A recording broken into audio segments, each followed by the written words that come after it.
Hi class, it's Dr. DiBiase. This video is going to serve as a guide to the Fairfield University Library website and resources. It's not going to be exhaustive, but I am going to bring you through some of the more valuable features, or at least the things that I find particularly valuable about the library website that will hopefully guide you as you are working through the process of identifying potential sources for your various projects in this class and others. So this is just fairfield.edu/library. Let me call your attention to a couple of features. At the top, we have updates, any kind of relevant updates for what's going on in terms of the library's operating hours or policies can be found here.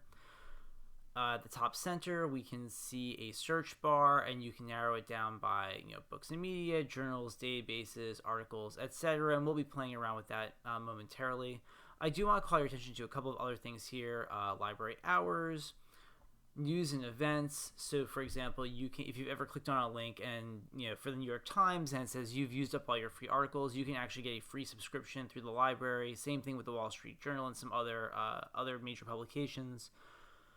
There are a couple of events going on. So, for example, they're having a Lattes with Librarians event in a week. So you can certainly check that out. And throughout the semester, they always have things going on. One thing I want to call your attention to right here is the Ask a Librarian feature. So this is really important. It is not uncommon when you are doing research on a project to find yourself getting stuck. You're not an expert in all of the various library resources. I'm not an expert in all of the various library resources. But if you send a chat to the Ask a Librarian window here, you will be put in contact with a librarian who can help guide you through the process of finding sources, answering questions, anything you could possibly need. And so you'd be able to maybe describe the project that you're working on, maybe what you've already looked at, what you're trying to find, and they can help you from the other side, looking through our resources, suggesting places to look, etc. So if you find yourselves getting stuck, this is a really, really useful option. You can see it lets you know when it's available. It's available almost 24/7, barring extraordinary circumstances. And you'll either be put in touch with a Fairfield University librarian or a librarian who's part of a larger consortium of universities who collaborate to provide assistance to students within that consortium. To the left, you'll see research guides, course guides, citation guides, links to databases, interlibrary loan, reserving a room. These are resources that are particularly important once we're back on campus, but they're good to know about. So what I'm going to do right now is talk you through kind of 3 or 4 of the most useful things that you should know about finding sources through the library website. So first, let's start with something really sort of general, which is using some of the databases. So if you click on the databases link, you will be brought to an alphabetical list of databases that the library has access to. And these databases are important because we pay quite a bit of money for access to them. And as they say, you get what you pay for. So I'm going to direct your attention today to 2 particular database services, and then I'll show you a couple of other things on the library page. Let's start by going to G for Google Scholar. Now, Google Scholar is interesting. Google Scholar is not a database by itself. However, it does cross-link with all of the various databases that Fairfield has access to. Now, if you use Google Scholar, right, you can find links to articles, and then using your Fairfield credentials, you can get access to those articles for free in most cases. Occasionally, it will be behind a paywall, in which case your best option is to contact a librarian to ask for assistance. They may be able to get you a copy of the article for free via interlibrary loan. So let's look at a couple of options here. So one of the things that's nice about Google Scholar, there are a couple of things that are nice about Google Scholar. So the first is that it allows you to search in sort of plain language. So you can search using the search bar in the same way that you would for any standard Google search that you might do. This is not the case for most academic databases, which require a more precise approach to citation, or not citation, but to searching through their databases. So I've actually done a couple of pre-searches just to work ourselves through some examples. So let's say you were doing a project looking at the communication practices of business executives. So if you were to search business executive communication, you will get to a number of search results, right? So we have executive priorities for effective communication in an information society. Now, a couple of things to note here. First, not every article that comes up is going to be useful to you. So you're going to have to be a critical thinker and go through the material and see what might be of value. Additionally, right, you need to look at how you might store this information. So right now, these articles are from all over the map in terms of when they were published. If you look at this one here, executive priorities for effective communication in a information society, this was published in 1986, so it's pretty old. It's almost as old as I am. So you may question whether or not you want to look at something that is that old, as obviously executive culture has probably changed a bit in the past 40 years, almost 40 years. So you can narrow it down, right, by years. So let's look at since 2016.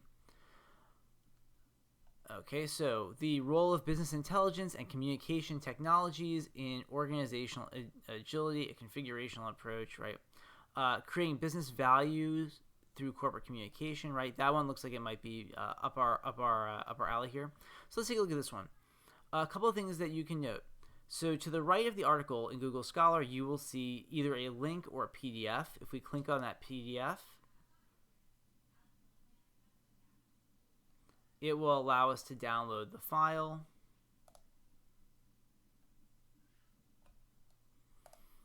And we can open the file, and we now have the article. And this is actually much bigger than an article. This is actually quite enormous. This is approximately 300 pages, almost 300 pages. So you won't necessarily go through the whole thing, but this is how it works for pretty much any text that you're going to find on Google Scholar for the most part. So we're going to navigate away from that. We don't need that now. We'll go back to our searches. Another valuable tool that we have in Google Scholar is that it gives you links to, it says cited by. So those are other scholars who have made use of this particular source. So if you are looking to build out a bibliography or a works cited page, this can be a valuable tool to find other related sources. Similarly, we have a link that says related articles. So this will give you links to articles that have at least some overlap in terms of the content of what you were looking at. And we can search for other things as well. So let's say you were looking at the how to communicate within the discourse of hockey, right? Well, I've searched for hockey communication. So we have now again, not everything's going to be relevant. If you look here, right, this article comes up because the last name of the author is hockey. So you're going to have to be discerning.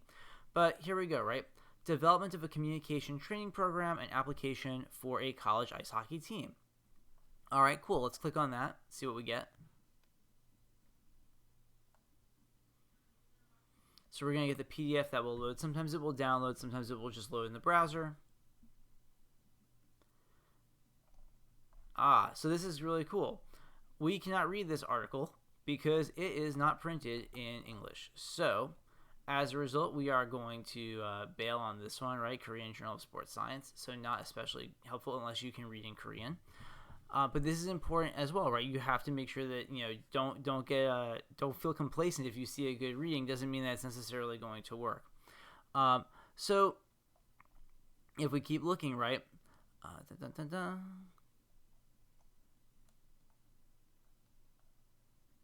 Here I have a piece on coaching behavior as perceived by high school hockey coaches, and we can see from some of the terms that are highlighted up here that communication is in here. So let's click on this one.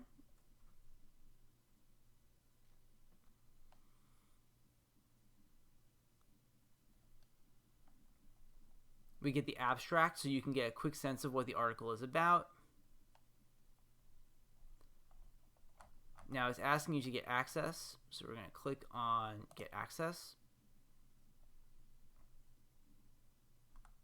Now this is really important. You may be given the option to purchase. We are not going to purchase it, so let's go back.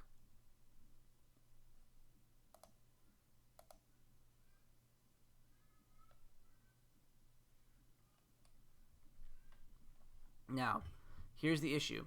If you don't see the link here, that means that there's no obvious way for us to get this article through the Fairfield Library database. But what we can do is contact a librarian and ask for assistance. Alternatively, we can look for related articles and see if there's anything that is of particular value to us here.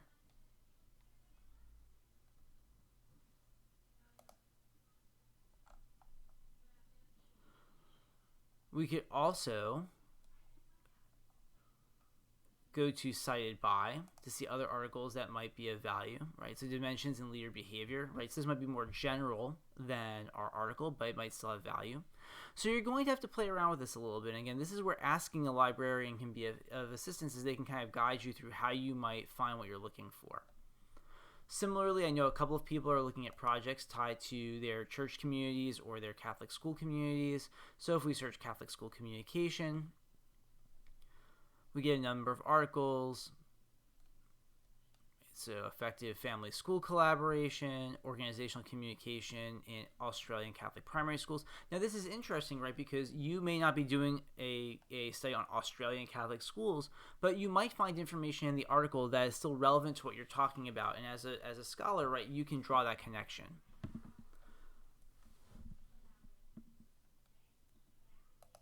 A number of other people looking at high school basketball, right? So in this case, I searched for high school basketball discourse, right? And we got a number of things, right? So hierarchies of black masculinity in basketball spaces, a number of issues tied to race and discourse and communication. So there are a number of options that are available to you here. And I did a couple other searches, American car culture. So you've got some options here, right? So Google Scholar can be pretty powerful in that regard. So let's go to another database really quickly. So this is called Academic Search Premier. This is a really good all-purposes search system. So let's take a look here. Let's try again. Let's say executive business communication. We're going to put that into the subject terms and search, and then we can narrow down from there.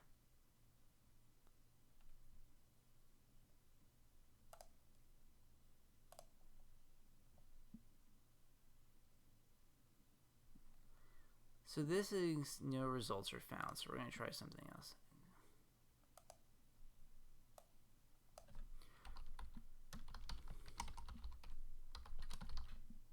We'll try business communication. Sometimes we have to fiddle around with this a little bit. Okay.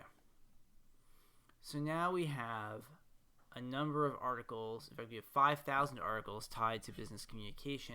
And obviously, we're going to need to narrow this down. So the first thing we could do, right, we're going to limit to full text because we're going to want to be able to get all of the information. We're going to narrow it down to peer-reviewed to make sure that the scholarship is reliable. We're going to narrow our dates down so we get something a bit more contemporary, something in the past 10 years.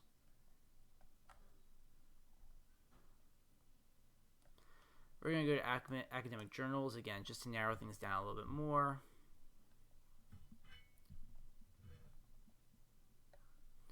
We can limit by language.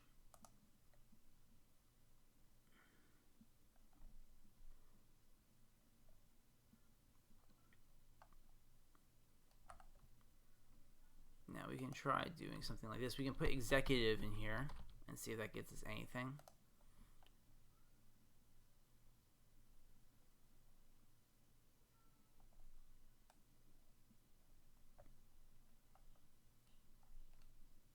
Again, we're going to limit to English. I'm not quite sure why I reset that. But again, building and protecting organizational trust with external publics. senior executive perspectives. Now, again, you might not be looking specifically at Canadians, right, or Canadian businesses as part of your project, but you might find information within an article like this that offers you some insights that you could apply to what you are looking at. So, again, this is partly why there is value in doing some preliminary searching, but also speaking with or chatting with a university librarian who can help you navigate these different search options or these different database options.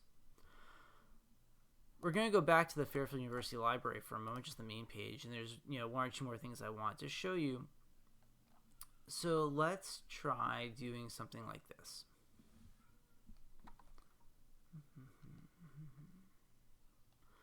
So if we go to Books and Media, we can search for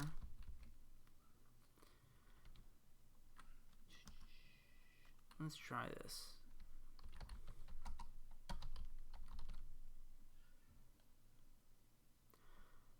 So I've got one student who's looking at hockey as a discourse community or as a discourse. So let's type in hockey culture and search. And the reason I'm showing this to you is that although we primarily think about the library as a place to sort of get physical books, Fairfield University has a very, very extensive e-library, right? A very extensive e-book collection. So here's a book called Artificial Ice, Hockey Culture and Commerce. If we click on the book, it will tell us that full text is available at eBook Central. And if we click on this link, it will bring us to a digital copy of the book. So again, you have a lot of options, right? You can read online. It doesn't allow you to download the full thing, but you can download a PDF chapter, or you can click read online, and you'll get the book, right? So just because you don't have access to the physical Fairfield University Library right now doesn't mean that you don't have access to a number of its resources that you might make use of. So again, this hasn't been an exhaustive discussion of the options that are available to you at the library, but I did want you to know kind of some of the basic things that you can be looking for and some of the ways that you can use these databases as you're beginning to think about what it means to find sources for your projects. And again, I really want to highlight the Ask a Librarian feature here because if this was an in-person class or we were on campus, you would be able to go to the circulation desk or the reference desk and make an appointment to sit down with a librarian. That's, if you're working from offline or it's in, an online class or you're not able to get to the physical library, then using the Ask a Librarian option can be a really, really good alternative. No librarian expects you to be an expert in all of the various different ways that you could find resources through their website. They don't expect the faculty to be experts in every way that you could find information on the library website. And so really try to think about ways to take advantage of that option. If you have additional questions, you can certainly send them to me via email. And I wish you luck as you're looking for sources for your projects.